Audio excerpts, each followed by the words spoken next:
injunction ẹlẹ́lọ́gbà ṣe ẹ̀yẹ possible kí bàbá sọ pé sọpọ́sì bàbá sọ pé ọ̀dọ̀ wọn mọ̀ ọ́n lọ́rùn kò possible now bẹ́ẹ̀ èmi fẹ́ mímọ̀ ìmọ̀ràn tí wọ́n kàn fẹ́ gba ìjọba ìpínlẹ̀ Ọ̀ṣun àtàwọn pé ẹ béèrè pé wọ́n nílé ẹjọ́ kò tẹ́mi lọ́rùn yẹn sọ pé kí wọ́n padà sọ́fíìsì kò possible bẹ́ẹ̀ bí ilé ẹjọ́ ṣe máa gbé ẹjọ́ kalẹ̀ nìyẹn gẹ́gẹ́ tiẹ̀. bó ló ṣe gbé kalẹ̀ ẹ jẹ́ ká mọ̀ bó ṣe gbé kalẹ̀. kalẹ̀ náà ni pé wọ́n step aside ilé ẹjọ́ tí ilé ẹjọ́ tó ga jù. ok tí wọ́n dá. tó fẹ́ fọ àwọn PDP wọ́n step aside. ok ilé ẹjọ́ ò ní sọ fún yín pé ọyẹ ìwọ kó mẹ́wọ̀ wọlé so and tẹ bá dẹ̀ rántí dáadáa wọ́n ní kò sọ bẹ́ẹ̀ pé àwọn retí ẹ tó ṣe alákòóso òfin wa lórílẹ̀‐èdè Nàìjíríà náà ní AGF àti àtọ̀ general federation àwọn retí ẹ̀ kó sọ̀rọ̀ ó mọ̀ọ́mọ̀ sọ̀rọ̀ wọ́n tó ní kò táwọn lọ́rùn ó sọ̀rọ̀ náà wọ́n dẹ̀ ní kò táwọn lọ́rùn iléeṣẹ́ ọlọ́pàá wọ́n sọ̀rọ̀ wọ́n ní kò táwọn lọ́rùn ṣe rí òṣèlú là ń ṣe kò dẹ̀ sí bí a ṣe fẹ́ ṣe tí kálukú ò ní sọ nǹkan tó fìfò ẹ̀ gẹ́gẹ́ sí ilé ẹjọ́ fi wà tán lè dá dúró ṣé gbogbo ilé ìta ìṣẹ́fà lára àwọn yẹn the best thing for them is to go to Supreme Court go against the judgment of the Court of Appeal that is it gẹ́gẹ́ sí but this is ìgbà tó sọ pé kọ́ ilé ẹjọ́ sọ bẹ́ẹ̀ tí ò bá sọ bẹ́ẹ̀ ni ìtì ṣe ok tí ò bá sọ bẹ́ẹ̀ wọ́n ní láṣẹ àti lọ then number one yẹn number two ni pé ààrẹ orílẹ̀-èdè gómìnà kankan kò ṣe tó láṣẹ láti yí àṣẹ ilé ẹjọ́ padà kò sí ẹni kankan lábẹ́ òfin tó ní láṣẹ láti yí àṣẹ ilé ẹjọ́ padà tí ilé ẹjọ́ òtẹ́lọ́run máa ti dájọ́ tó lẹ́tọ̀ọ́ sí ni pé kéèyàn lọ sí ilé ẹjọ́ tó ga jù wọ́n ti ṣe ń gbà yẹn that's the end so èmi kàn fẹ́ mú rọ̀ wá ní ìpínlẹ̀ Ọ̀ṣun because kí a jọ torí Ọlọ́run ìpínlẹ̀ Ọ̀ṣun ìpínlẹ̀ tó ń tòrò ní láti ọdún tó ti pọ̀ sẹ́yìn wá káwọn àti torí pé àwọn kan báyìí ń ṣẹlẹ̀ ẹ pé nítorí wọ́n ń wá àwọn olóṣèlú nìyẹn wọ́n wí ọ̀dẹ̀ ọ̀dà àwọn iye ẹ̀mí tó ti lọ tábà ní ká máa kà nínú tó wá ṣẹlẹ̀ yẹn ẹ̀mí tó lọ ó tó méje tí wọ́n sì ládùúgbò wa ń bìbà yẹn níjọba ìbílẹ̀ ṣọ̀kan ààrẹ tó kú níjọba ìbílẹ̀ rí wọlé ààrẹ tó kú bẹ́ẹ̀ náà ni Iléṣà nítorí kíni so èmi fẹ́ rọ ìjọba ìpínlẹ̀ Ọ̀ṣun tí àṣẹ tí ilé ẹjọ́ tí òtẹ́rọ̀ gbé kalẹ̀ bá tẹ́ wọn lọ́rùn láwọn àsìkò tó kù láti pe ẹjọ́ ká lọ sí ilé ẹjọ́ tó ga jù ká dẹ̀ jẹ́ káwọn tó wà ń bẹ̀ máa ṣiṣẹ́ wọn lọ kò jù bẹ́ẹ̀ lọ because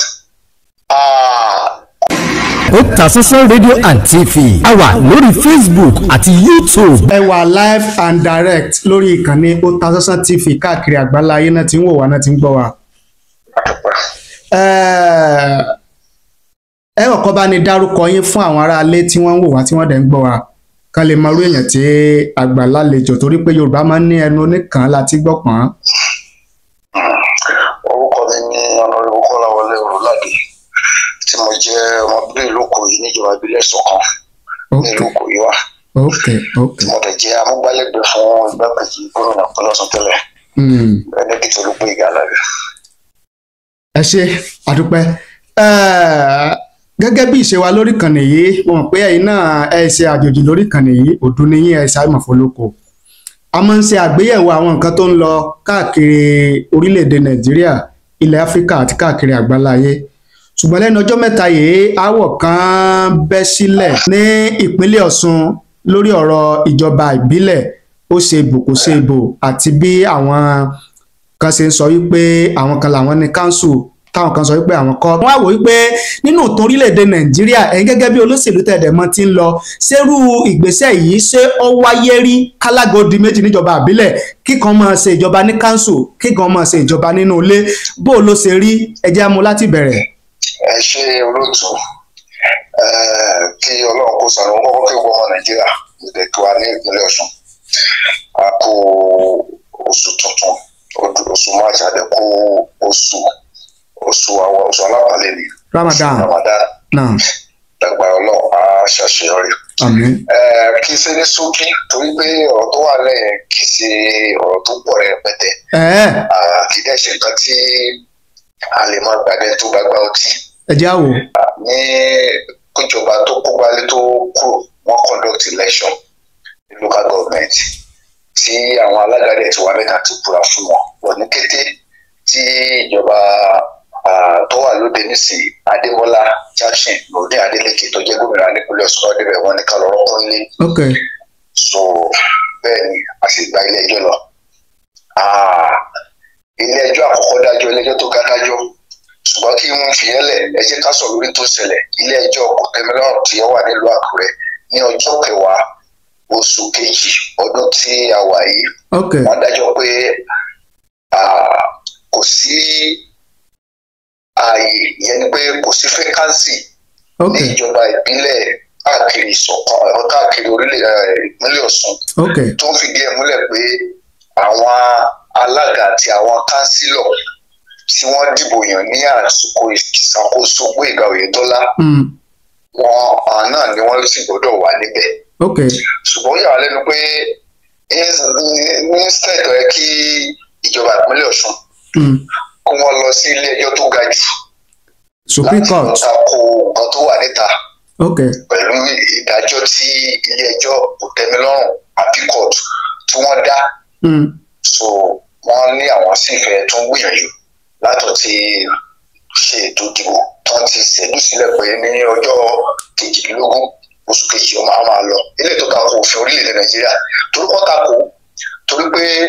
judiciary session ní orílẹ̀-èdè Nàìjíríà òun náà ni tó bá ti sọ pẹ̀lú nǹkan tó wà ní bóyá bá gbẹ́jọ́ lọ sílé ẹjọ́ sí ní tí wọ́n bá ti sọ òun náà that means pé with immediate effect àwọn alága APC àtàwọn kan sọ gbọ́dọ̀ occupy position yẹn ká máa bá ìyẹn ni pé ó fi hàn fún wa pé kò sí vacancy nítorí ayé kí ìjọba ìpínlẹ̀ Ọ̀ṣun ṣe òun ni pé ká lọ sílé ẹjọ́ tó ga jù láti lọ pe ẹjọ́ kán dẹ̀ gbé kalẹ̀ ìyẹn ni pé kán máa ìyẹn ni pé ètò ìdìbò tó fẹ́ kó wáyé kó má wáyé mọ́ òun ló yẹ kó ṣẹlẹ̀. So ìgbà tó lé gẹ́gẹ́ ti dájọ́ bẹ́yẹn dandan ni kí àwọn alága kí wọ́n àtàwọn kánsílọ̀ wọn kán resume sẹ́nu iṣẹ́ ilé ẹjọ́ ti gbé láì kúrò pé láti 2022 tí wọ́n ti yọ wọ́n fagídí sọ pé àwọn fẹ́ lọ sí council. Ṣùgbọ́n ní kété tí ilé ẹjọ́ tó ti dájọ́ pé kò sí fẹ́kánsì ní pòṣẹ́ yẹn ká lọ ká pàṣẹ lọ́sẹ̀ wọn lẹ́yìn ọ̀sán àdẹ́dẹ́ ní ká lọ síbi iṣẹ́ wọ́n yà wá lẹ́nu pé ní ìpínlẹ̀ Ọ̀ṣun ọ̀tọ̀ ní kan tá a rò ọ̀tọ̀ ní kan tó ṣẹlẹ̀. So gẹ́gẹ́ bí ìbéèrè tí wọ́n á béèrè pé yóò ti wà lóòótọ́ orílẹ̀ Nàìjíríà ìpè alága pé méjì alága ò pé méjì ní 2020 kò sí síbò níjọ yẹn rárá. Eléyìí tí gómìnà ìpínlẹ̀ Ọ̀ṣun sọ yẹn nínú ẹgbẹ́ wọn la lè pé wọ́n ti ń ṣe yẹn tàbí ká pé bóyá ní provision mi náà ní fún wọn ókè o I don't want to relay ìfẹ́ ní relation kankan pẹ̀lú àwọn tí ló dìbò yàn kí láwọn tèmi bóyá I don't know. So láti kólẹ̀ a rí ilé ẹjọ́ tó ní tó ṣẹlẹ̀ bẹ́ẹ̀ ní Rivers State àdéhùn kan tó tẹ̀yìn ẹ̀yọ. So hello. mo gbọ́ yín. ṣé wà pẹ̀lú mi. à ń gbọ́ yín kẹ́rẹ́kẹ́tẹ́. So ṣe rí ní orílẹ̀-èdè Nàìjíríà táwa yìí. ká pé kí ní ìlú tó bá jẹ́ ìlú tó lajú agirikọ̀ láti máa ń ṣe ìjọba agirikọ̀ bẹ̀rẹ̀ lẹ́nu ẹ̀ fi ṣe kàn. ẹ jẹ́ kí sáré mú yín padà ní 2022.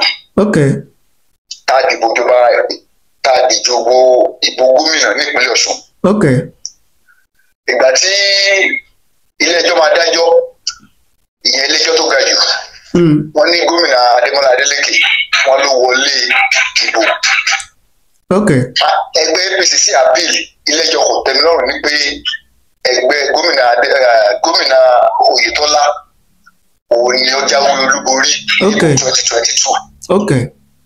wọ́n sì gba Supreme Court lọ Supreme Court dẹ̀ step ẹjọ́ yẹn aside. ọmọ sẹ́jọ́ nípínlẹ̀ Ọ̀ṣun. torí pé ilé ẹjọ́ ẹ̀yẹ pé ìdájọ́ tí ilé ẹjọ́ bá ti gbé kalẹ̀ òun ni ààrẹ orílẹ̀-èdè gómìnà kankan kò ṣe tó láṣẹ láti yí àṣẹ ilé ẹjọ́ padà. kò sí ẹni kankan lábẹ́ òfin tó ní láṣẹ láti yí àṣẹ ilé ẹjọ́ padà tí ilé ẹjọ́ kòtẹ́lọ́rùn máa ti dájọ́ tó lẹ́tọ̀ọ́ sí ni pé kéèyàn lọ sí ilé ẹjọ́ tó ga jù wọ́n ti ṣe ń gbà yẹn that's the end. So èmi kàn fẹ́ rọ̀ wá ní ìpínlẹ̀ Ọ̀ṣun because kí a jọ torí Ọlọ́run ìpínlẹ̀ Ọ̀ṣun ìpínlẹ̀ tó ń tòrò ní láti ọdún tó ti pọ̀ sẹ́yìn wá. káwọn àti torí pé àwọn kan báyìí ń ṣẹlẹ̀ ẹ pé nítorí wọ́n ń wá àwọn olóṣèlú nìyẹn. wọ́n wí ọ̀dẹ̀ ọ̀dà àwọn iye ẹ̀mí tó ti lọ. tábà ní ká máa kà á nínú tó wá ṣẹlẹ̀ yẹn ẹ̀mí tó lọ ó tó méje tí wọ́n sì. ládùúgbò wa ń bíbà yẹn níjọba ìbílẹ̀ ṣọ̀kan ààrẹ tó kú níjọba ìbílẹ̀ rí wọlé ààrẹ tó kú bẹ́ẹ̀ náà ni. Iléṣà. nítorí kíni so èmi fẹ́ rọ ìjọba ìpínlẹ̀ Ọ̀ṣun tí àṣẹ tí ilé ẹjọ́ tí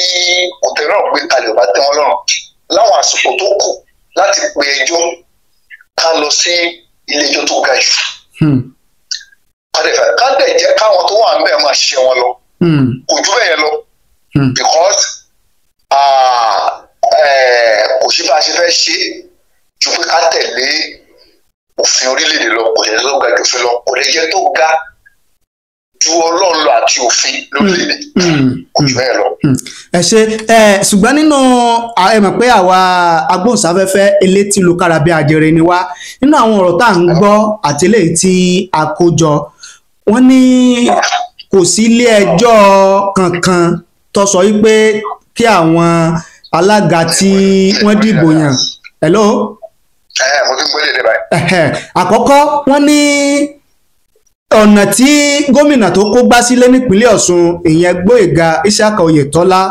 pé ọ̀nà àti ìgbésẹ̀ tó tọ́ tó fi dìbò fún àwọn alága tó fi ṣètò ìdìbò fún àwọn alága nígbà yẹn wípé kì í ṣe ìgbésẹ̀ tó tọ̀nà gan pé àwọn gan ọ̀tẹ̀ lófin wọ́n ní mo wá bẹ̀rẹ̀ pé báwo ló ṣe jẹ́ mo béèrè pé. ok.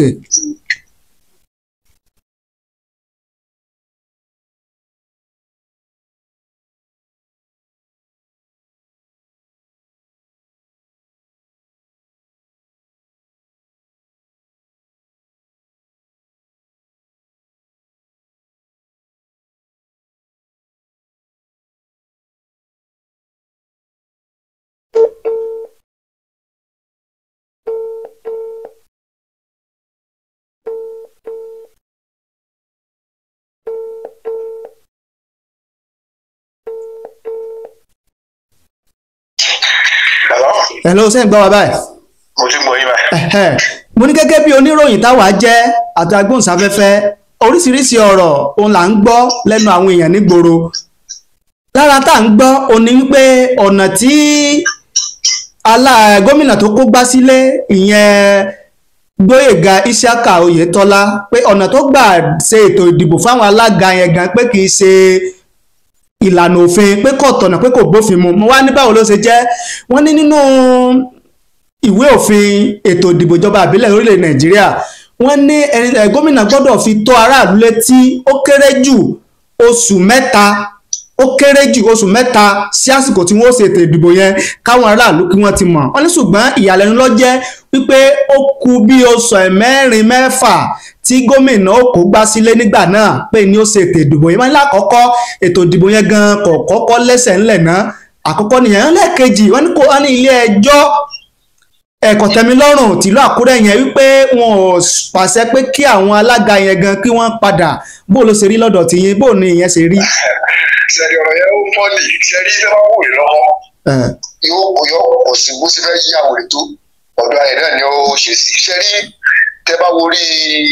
ẹ̀rọ ayélujára lẹ́yìn tí ìṣẹ̀lẹ̀ oríṣiríṣi àwọn sáà ló tún wà bẹ́ẹ̀